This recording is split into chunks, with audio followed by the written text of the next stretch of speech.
everyone, this is Maki. Today I've got some pretty surprising news to share with you. Believe it or not, the high-grade Gunpla of the Genoace O-Custom has been announced. The Genoace is a mass-produced mobile suit that appears in Gundam Age. Age is a story that spans a century of war.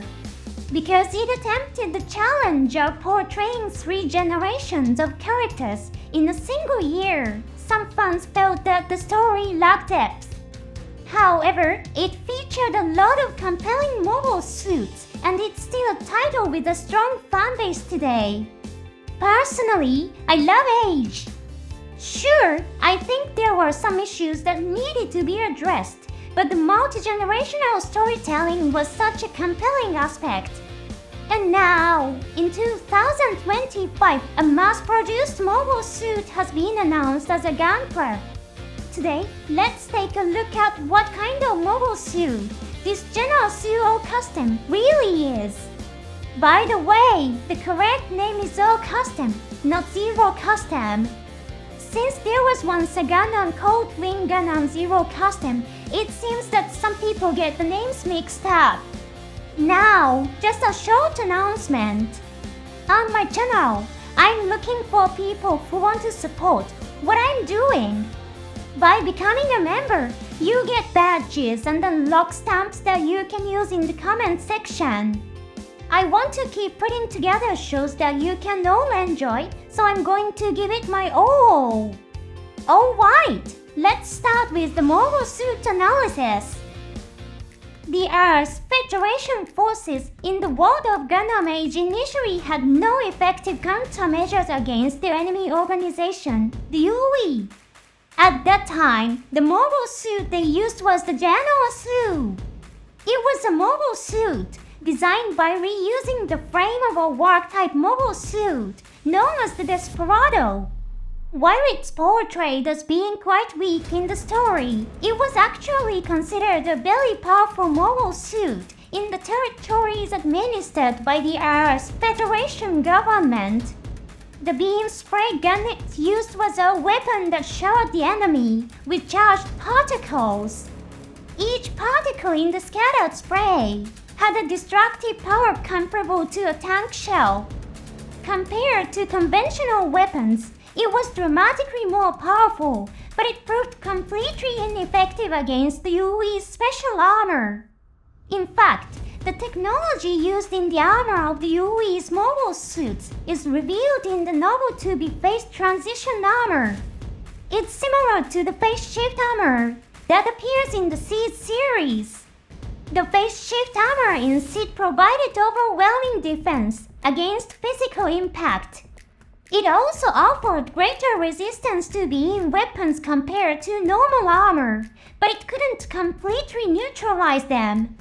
However, the phase shift armor used by the UE's mobile suits was able to completely neutralize beam weapons. Frustrated by the Genoace's lack of performance, Earth's Federation forces allowed and even encouraged skilled pilots to make custom modifications of their own. This may sound like a flexible approach that empowered pilots to make their own decisions, but it also involved a reckless attitude of testing experimental technologies in actual combat. Nevertheless, a pilot named who achieved great results with the independently customized Genoace O-Custom he created. Compared to the protagonist's Gundam Age, while his role may seem modest, but compared to the original Genoace, his contributions were significant.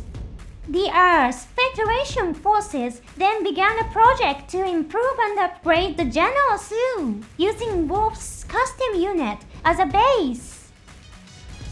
The mobile suit, designed based on the Genoace O-Custom, was the Genoace 2.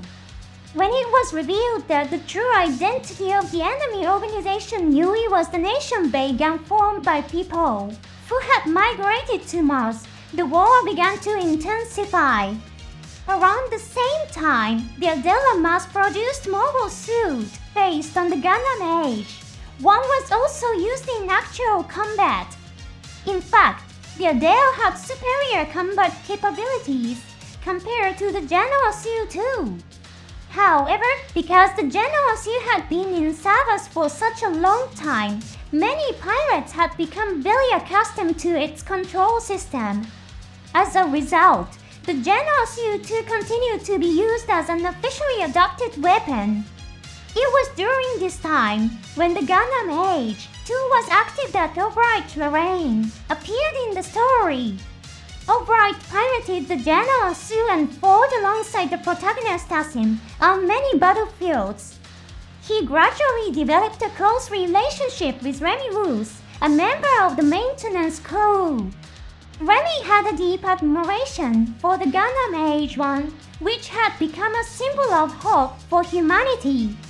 The Genoace O wasn't exactly a successor to the Age 1, but it served as a reliable partner. In the opening animation, there's a very symbolic scene where the Genoace O series appears next to the protagonist's Gundam. Eventually, Albright asked Remy to marry him. Though surprised, Remy accepted, and they made a vow to survive the battlefield together. However, Remy was killed in battle. Albright continued to fight in the Genoace O that Remy had kept for him. Well, this has gotten a bit long, but the shape of the Genoace O-2 upgraded with the latest technology is the Genoace O-Custom. The O comes from the initials of Albright. Although Albright doesn't stand out much in the story, he is actually a highly experienced pilot serving aboard the warship Diver. He was part of the team led by Wolf Enyo, who was praised as a super pilot in the series, and in the novel, Albright plays an active role as Wolf's second-in-command. He was 27 years old when he first appeared in the story, and 50 by the end. Albright is depicted as being highly respected by those around him to the point that even Sarikaris, a superior officer of higher rank, addresses him with an honorific. Even in such a position, Albright would take it upon himself to perform menial tasks such as cleaning. At first glance, Albright might appear to be a serious and humble man, unfettered by fame or ability. But deep down, Albright still carried Remy in his heart. Remy had cherished the battleship Diver, calling it her home, and she devoted herself to even the smallest tasks, like cleaning. Depending on one's interpretation, Albright may have been drawn to the soul of someone who had died. Some might ask why go to the trouble of putting the latest technology into an outdated mobile suit. This may have been due to the fact that Albright was both a highly skilled ace pilot and someone deeply respected by others. The war depicted in the World of Age is a protracted conflict often referred to as the 100 Years' War. It claimed an enormous number of lives, and countless soldiers perished. So it wouldn't be surprising if the logic was that rather than put experienced pilots in unfamiliar machines and risk cruising them, it would be better to let them operate the mobile suits they were used to. Indeed, Albright threw the Genoace O-Custom on the front lines of battle, even defeating powerful ace pilots known as X-Rounders. Although Albright was never able to marry Remy, he had already accepted her as his wife in his heart. He continued to modify and fight with the Genoace O-2 that Remy had lovingly maintained. After defeating from Nora, a top Vegan ace, and buying enough time for the 3 Gundams piloted by the main characters to escape, the Genoace O-Custom was engulfed in the light of the massive weapon, the Digmazenon cannon, and disappeared. Based in that light, Albright was saddened that he would be reunited with Remy, and he quietly left the story. Even though it's a mass-produced mobile suit, the fact that it was able to take down several enemy ace pilots captured the hearts of many fans. The Gunpla release of the Genoace O-Custom who fought on for the future of his comrades while holding on to his love for a woman, will surely have many people excited. Interestingly, in the novel version, there's even a scene where he uses the Sigma 6 rifle, a weapon originally designed for the Gundam Age 3. The power reactor couldn't handle the power of the Sigma 6 rifle and went into a critical meltdown, which made for a very memorable moment. If you happen to own the Age 3 Gunpla, it might be fun to try equipping it with the Sigma 6 rifle. The kit comes with a dart rifle, a beam saber and a shield. The price is around $13. Please note that prices may vary depending on currency exchange rates.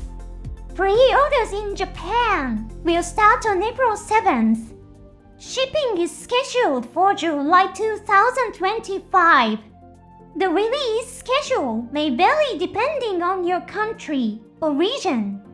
Many people were surprised by the sudden announcement of a Gundam Age mobile suit being transformed into a Gunpla. There may even be a chance that more mobile suits from the series will be released in the future.